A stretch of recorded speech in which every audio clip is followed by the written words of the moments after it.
Okay. Oh, good. They left the dagger's still here. So Good. in case anybody Try not to needs get to bad go answers. the Roman way. Yeah. Nathan, that was terrific. And for those of you who don't know, we did a reading of this play. I guess we were just reminding ourselves in January of 2021. So I'd like to start with asking you a question, if you don't mind, Nathan. What drew you to the play in the first place? When did you first read it? I read it in early 2016, and there were reasons in early 2016 that I found myself curious about the play. Unfortunately, the play has only become more interesting since then. So I was drawn to the portrayal specifically of cronyism in governance. So I became interested in a play that was not exploring a difference in political opinions, but was rather exploring a difference in whether or not a republic was worth fighting for, or whether or not a republic was simply a mode, something that could be corrupted, which I found problematic at the time, and I hate to say have only found more problematic since. That was the initial attraction. Right. Attraction's the wrong word, but interest. Yeah, great. I mean, and I remember the first time I was introduced to the play was early on when Red Bull was just starting out. In 2003 was when we started, but around 2005 I think I read it because the RSC did a production of it as part of their Gunpowder Plot season. And I remember reading it and thinking, oh man, this is just like Dick Cheney and George Bush. And we should do it, but it's too hard. And I put it aside, so I was really glad when you brought it back. Henry, do you want to talk about your experience with the play? Absolutely, and thoughts about the reading? I mean, so I am kind of a Johnsonian, and I teach the play a lot. And when I came to, well, I guess we did it online, the previous reading, and that was, of course, right as the Capitol was stormed. It was the same January of 2021. So I thought that would be the most poignant it would be. And, it's incredible to me the way the play continues to reveal itself. And I think that there's so much to it. And I think one of the things that's really disturbing about it and also revelatory about it is, it is a play about tyranny. And you guys draw it out so well. And the actors do an incredible job. There's so much to say about the actors. I don't know if any of them want to come out. I think most of them are running. They've been here a long day in the snow for us. It's a play, if you think about tyranny, I think we often think about tyranny as a kind of personified tyrant, and a singular person. And I think, obviously, Sejanus is a tyrannical figure, and Tiberius, in a way, even more of a tyrannical figure, and the modes of tyranny that they display for us are very interesting to compare. But the thing that I find so scary about the play and so compelling, and I think it really came out tonight, is that the play is very much about tyranny as it's diffused into a more general society, that it is not just personated in a singular figure. It's really more of a condition as much as it is a personality or a temperament. And Jonson seems to capture this in this way that's incredibly revealing for our own time, even though it's obviously a very layered play. It's set in ancient Rome, and then of course it has a lot of Renaissance kind of courtier-like qualities to it, and yet it could be equally well staged in the White House in Mar-a-Lago. I was teasing you to kind of do a production where Caprio is Mar-a-Lago, but it's an extraordinary play. It is, and remind me and anyone who doesn't know that when Jonson wrote it, was it actually produced in his time? Yeah. Do you want me to take it? Please go ahead. Yes, famously, infamously. It was produced in his time. Ben Jonson, it was produced the same year as Othello. Shakespeare played Tiberius. It's the last known major role that Shakespeare played. And I believe on the first performance they were booed off stage. It was a notorious flop. Ben Jonson fled back to comedy. And that was the introduction of the play. And I have to say that when I first read the play, The play is approximately 2.5 hours longer than what you watched today. And I think had something like 47 characters who spoke. And so it was stentorian in a classic Ben Jonson way. And so that's the history of the play. It's very cool that Shakespeare played Tiberius. It's a very interesting, weird fact. And we know that. We have that cast list, which is awfully cool. That's amazing. I mean, Jonson, like Moliere, thought he was a tragedian, but was really a comedian. But there's such brilliance in it. Was he consciously emulating, I don't know, Cicero or somebody? Well, absolutely. Yeah. I mean, a lot of the play is a direct translation of his classical sources. Right. And obviously he's translated it into his particular style of kind of a, non-rhyming verse, and it's an extraordinary verse. And if you look at all of Jonson's work, I think, he's famously talked about as a kind of the poet of the plain style. We make this distinction between the plain style, sometimes, usually, typically, typified by Jonson, and the sugared style of Shakespeare. And I tell you, I spent a year one time just reading and teaching Jonson, and at a certain point I picked up Shakespeare, and it was like some kind of strange perfume. It was just reeked, it was so florid. Whereas Jonson, it's so, precise, but a lot of it has been taken. The final speech, that awful speech about Sejanus' dismemberment and the killing of his children, is really almost, you can't quite say word for word, because of course Jonson is putting it into his own verse, but basically it is word for word right out of Tacitus. So a lot of it, and he footnotes it very carefully, and he's doing that partly, of course, because as you see in the play itself, he doesn't want to be accused of writing things that are treasonous, libelous, something that he's constantly worried about in his comedies. He doesn't want his characters to be identified with particular historical figures. So he's clothing himself with history. And of course, in the play, Cordus is the historian who is suspected. The artist. Much the way, yes. Censored, yeah. Much the way Jonson himself was. And that whole thing happens around the Gunpowder Plot 2 years later. Right. And he's kind of unfortunately and inconveniently someone who had had dinner with two of the conspirators. So there's a complicated relationship to all the issues of spying and intelligence and stuff that you see in the play. What questions do you all have? How do you interpret the fact that it was such a flop? It's overwritten by like a massive degree. It was, in fact, I was even watching today. I was still like, oh, okay. So I was asking. Someone was asking me earlier, like, how did I cut that much out of it? And basically, I had two rules. One was amalgamate as many characters as you can, so that we could follow it. But the other was cut anything that feels like the playwright talking instead of the character talking. Cut anything. And the way you do that basically is, I started as an actor. Thank God I learned not to do that anymore. But there were a number of speeches where I was like, this isn't motivated. There's no reason for the character to be saying this other than that Ben Jonson wanted to say it. And so all of that just went, and that was about 60% of the play.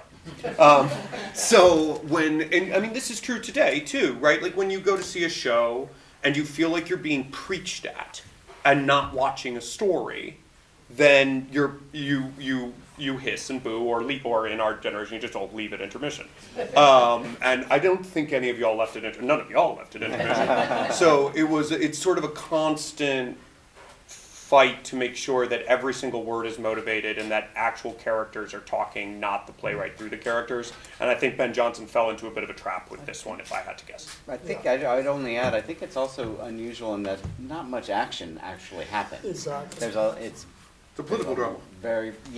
Which is interesting, but also, you're used to Shakespeare, somebody's coming on and, doing something. Right, the most violence is one we clocked it. There's one slap, one self-inflicted killing, and one pulling to the ground, and that's it. That's all you see on stage. In the Globe. Did they do it in the Globe? I think they did. In the middle of the afternoon, It was certainly after the Globe was built.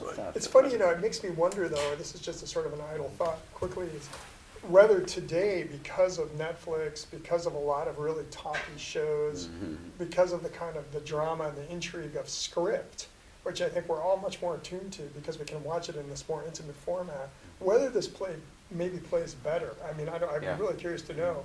I watched and felt, I mean, first of all, Nathan, I think you did an incredible job adapting. I didn't feel like anything was gone, and I'm still trying to think like what was cut from it. But if you think about just one example, for instance, the speech at the end where Tiberius is kind of spotlit, as it were, and comes in and reads the letter. And after a while, you start thinking, wow, I'm watching someone read a letter. I mean, it's kind of like the language is the actor more than any kind of action that's happening. Is that something that you felt sort of tired by? Did you feel that you were watching something kind of like a closet drama that's meant to be read? Or did it really, I found it riveting, and the language is riveting, but I think it's partly because I'm more familiar with highly scripted shows today. You can answer honestly. I'm curious too. Yeah, But there's such violent talk. yeah, So it doesn't feel static. Yeah. There's a lot going on. It's Yeah. just not physical action. yeah, yeah. And a great cast. And I a mean, the great cast. Yeah, the cast did this incredible. cast was insane. Yeah. It was utter. They were actually quite literally insane while we were rehearsing, but in the best way possible. But what they were able, we talked about it at the beginning about how even compared to 4 years ago. Again, I'm sorry that this is so political, but it's hard with this play. Is that the especially for the good characters, the impotence that they feel, Yeah. but the visceral impotence. Like, it's not a theoretical loss of all that is good about a nation. It's happening in front of them and they don't know what to do. They all were able to lean into that and care about it with such muscularity. And I think that was what lit it up for me in the back, was just taking it and caring so much about a nation and wanting that nation to be a great nation. Was, I think, something that these actors really, really grabbed and spoke to, and for my money today. Yeah, But we had a question back here. This speaks to the acting, but having read the play and then seeing it perform, the last speech is so visceral, and I was wondering, first of all, just seeing it acted, do you see who the object of pity is supposed to be? And separately, do you see from the senators on the side a bit of hypocrisy when they hear of the two children being ravished, and then they go, oh wow. It hadn't struck me how hypocritical they in some ways caused this, and to just sit back and say, oh my goodness, what happened? So it's interesting. I'm not sure I accept that premise. I find the most problematic element about Aruntius and Sejanus actually to be exactly how they're called out, that all they do is talk. Is that they actually don't, they keep saying what a horrible thing, and then they don't ever do anything. In fact, Aruntius comments on how quickly they turn on Sejanus and how problematic the mob is. And then we hear exactly how problematic the mob is. And I think that we can all agree that, like, the mob is an interesting force, but is probably not the force that should govern. It should be, like, there's a reason we're a representative democracy, right? But it is, to your point, I think, and to who we're supposed to pity, I think we pity the innocents. I don't think many of us pity what happened to Sejanus. We're maybe disgusted by it, but we don't pity him. What we pity are the kids. And I cut, the first time I did this, I cut the additional thing of what they did to the daughter. The fact that she was a virgin and they couldn't execute a virgin, and so they raped her, which is historically accurate. I maybe because I'm a glutton for punishment, I put it back in this time because I'm expecting my first child and it's a girl, and when I read it, I cried, and because now I was thinking about it as my future, and I was like, I can't stand that, and so I think. I don't pity Sejanus at the end, but I do pity the innocents. And I think it speaks to the lack of rule of law.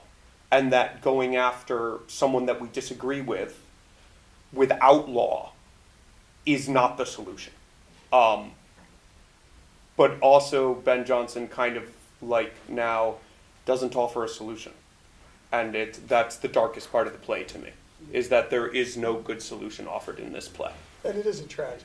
It is, that sure is. That sounds Yeah. funny, but and that's just typical also, I think, of this period, is that these plays like Coriolanus, Shakespeare's Coriolanus, well, there's something similar, just dismantle the political fabric and the political institutions and the political ideologies and just completely, in that play, turn it into civil war and leave nothing in its place.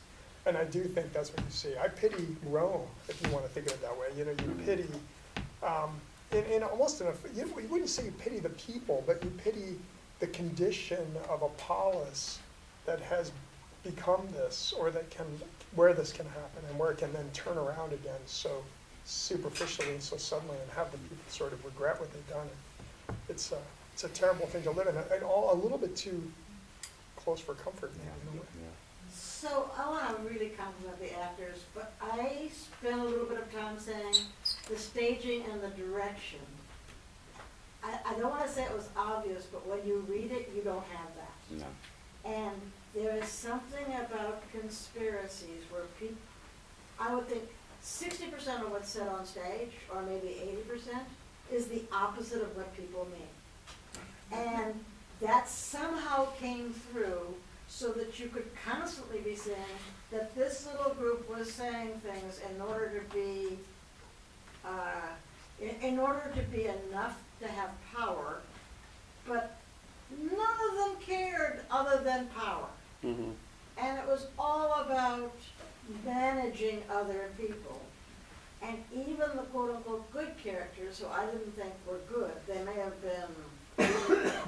not have been as evil.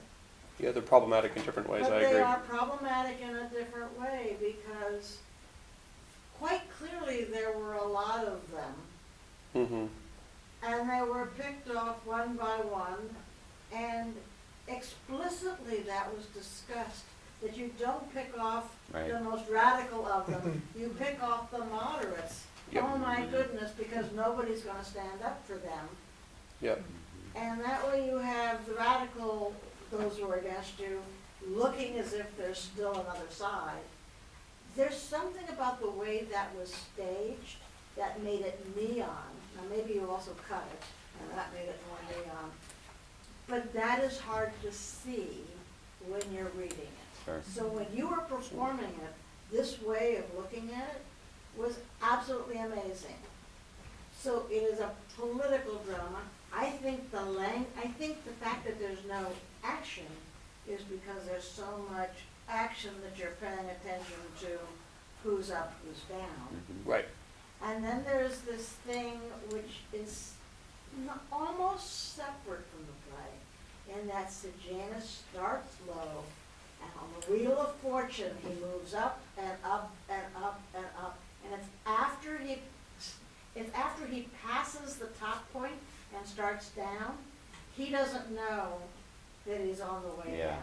Yeah, he misses it. It's the Yeah. first time you Misses see it. him fully tricked is Yeah. when Macro comes in and tells Sejanus exactly what he wants to hear, and Sejanus accepts it in a way that he probably wouldn't have in Act 1.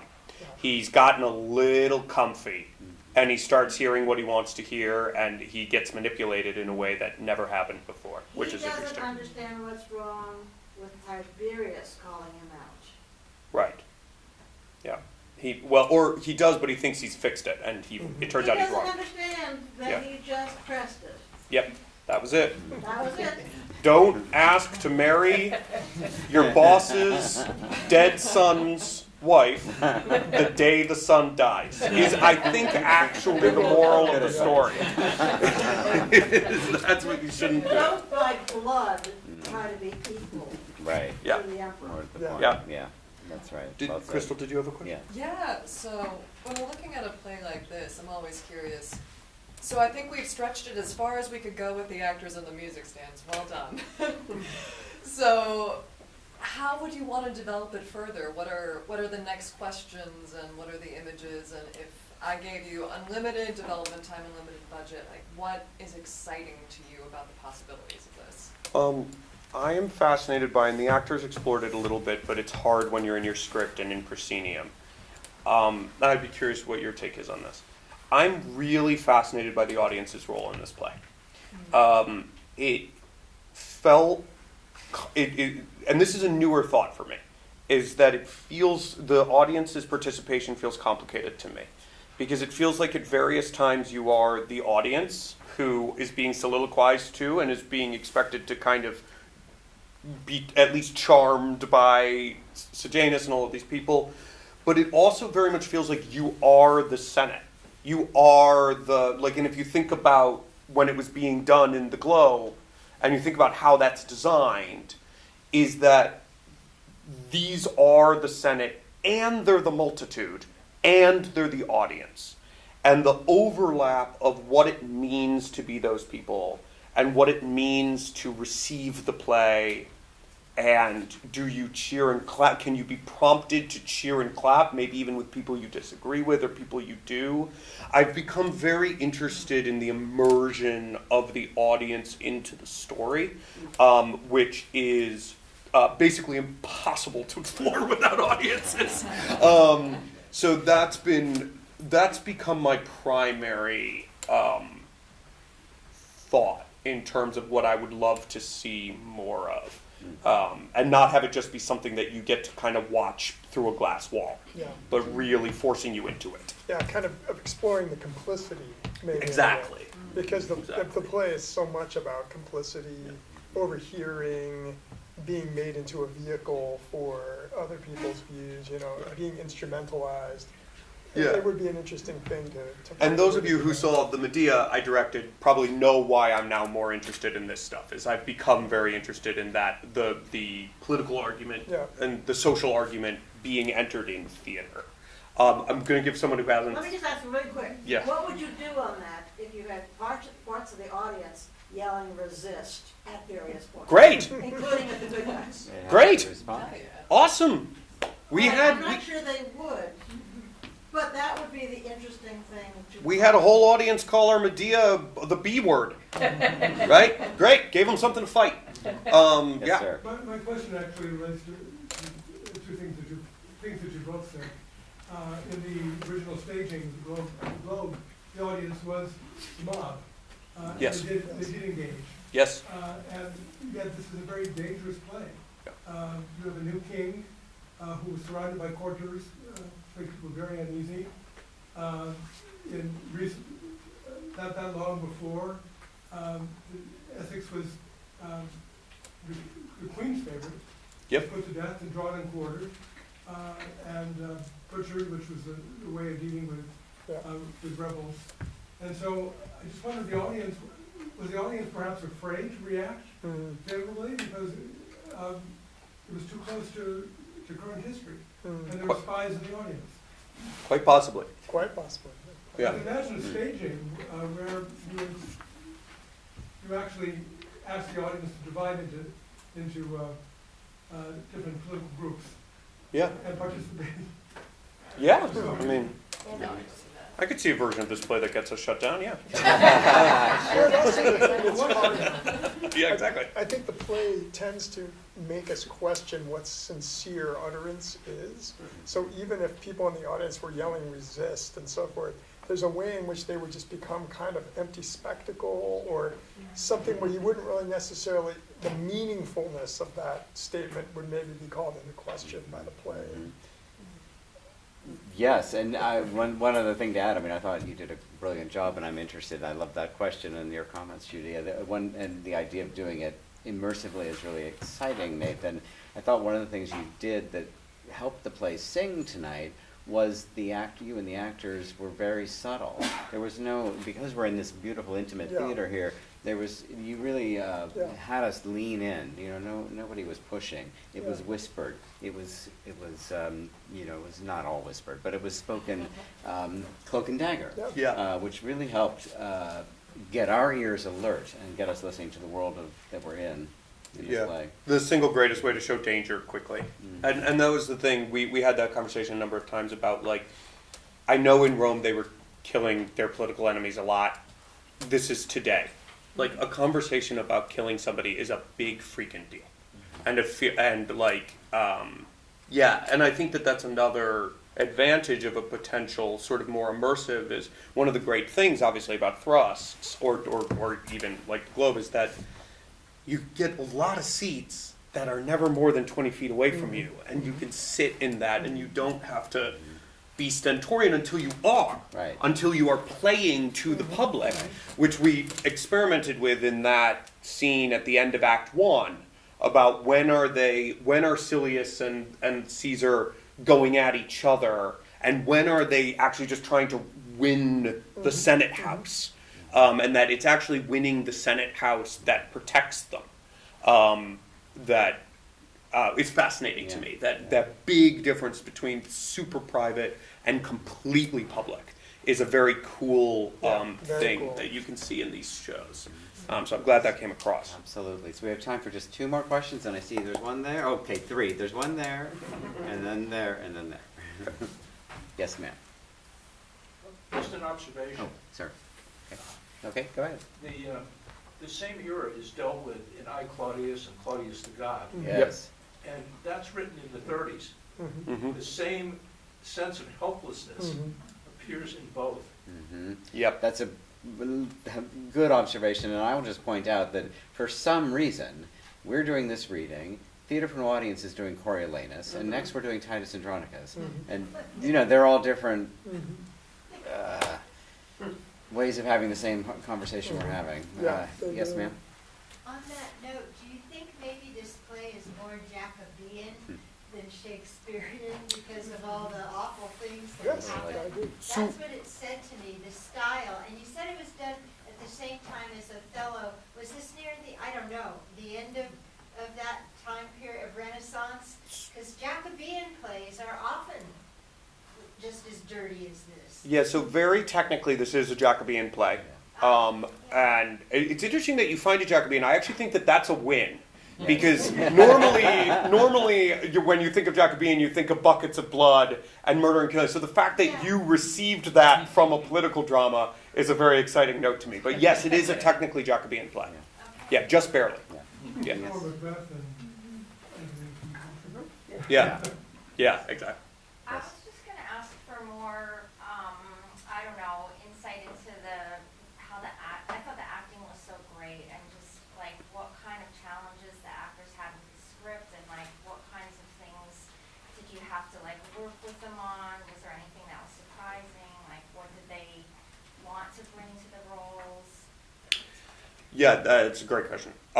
So I was able to work with my Tiberius and Sejanus, the wonderful Lila Robbins and Max Gordon Moore, for 2 hours on different days before that. That was basically speed table work. So that was, is there anything that you're saying that you don't know what you're saying? Or, and is there anything that you're saying that you don't know why you're saying? So we zipped through all of their stuff and just did, my thing is, do you know why, how, and what? Right? All of these actors know how to say it. They all know how to do that. But do they know what they're saying, and do they know why they're saying? And so we zipped through it. And then today was basically that with everybody. What was shocking to me was how many of them, 2 things. How many of them came in with like strikingly specific characterizations. And then especially Sanjit, who played Silius. Sanjit, we lost our Silius actor this morning because he lived outside the city. He couldn't come in on the storm. Sanjit said yes to me, as he said, yeah, I'm doing this so that you owe me a favor. He said yes to me at 11:30 and got on the subway to come here. So he hadn't even read the play. Amazing. So he was, and watching him figuring it out during rehearsal and then come back after break with an entire characterization. All I basically gave him was, you're kind of McCain and Colin Powell. You're like I actually didn't see him. I saw him as the honorable, moderate, military politician. And he took that and did that, and then like just broke out the accent for Regulus. It is always astonishing to me how once actors know why they're saying something, especially actors of the talent that we're able to pull, which is thanks to the culture that Jesse has created at this company, the level of characterization that they can make really on their own. I'm telling them what music stand to go to, and telling them, sometimes they'll be like, what am I saying? And I'll say, this is what you're saying, or why am I saying this? And I'll give that, everything else is them. If there's anything that surprises me, I'm constantly stunned by how astonishing actors are. Is Let really me what ask it you a is. follow-up to this, because one of the things that came out for me that I was really surprised by is a little bit of comedy. Yes. Some funny, some irony, Macro in particular, and Yeah. it's all about the actor. You know, he just, the way he gives the line, a little bit of a look, you know, he's got the conspiratorial side of, he's really playing to the audience. Yeah. And, but it's not a funny play at all. And Macro No. is a very wooden, kind of flat, he is an engine, you know, I mean, he's not meant to be, I think, a character with any depth, but it was so effective. So I'll say two Yeah. things about that. Two things we talked about with Macro. First of all, Gabe Ebert is a king. He's unbelievable. So one, he does have that very clear Lotzie. Yeah. It is a comedic Lotzie, the Regulus leaving and Regulus coming back. And frankly, that was probably the scene we spent the most time on in rehearsal. And then the other thing that we talked about is that Macro's weird, because Macro shows up late Yeah. and suddenly develops a lot of power. Yeah. And one of the ways that these plays show you that a character has power is they give them the ability to soliloquize. They give them the ability to say, hi, I see you. I'm about to do something. And so with Gabriel, who was having to make up ground, basically in the I'm a power player who you need to care about, it was, he took the note all the freaking way. Right. But it was So it was this, about the soliloquy. yeah, it was this note of say hi to the audience, hi, I'm here, and then just always let them in on what you're Yeah, doing. yeah, yeah. And that does it. I But yeah, see that, yeah. he did but the two Lotzies are real Yeah. Lotzies in the play. The Regulus leaving and then the don't tell him, don't tell him, Yeah, don't tell him. that's fine. Those are just that's just Ben Jonson being a great comedian. Yeah. So it was lovely feeling that energy. Yeah. I think do we have Yes, to call it was it lovely having you all Yes, here. thank Thank you. you very Yeah. much. Thank you, Alan. Thank you. Thank you. So great. Wonderful. Thank you. So Thank nice you. talking Of to course, you. nice to talk.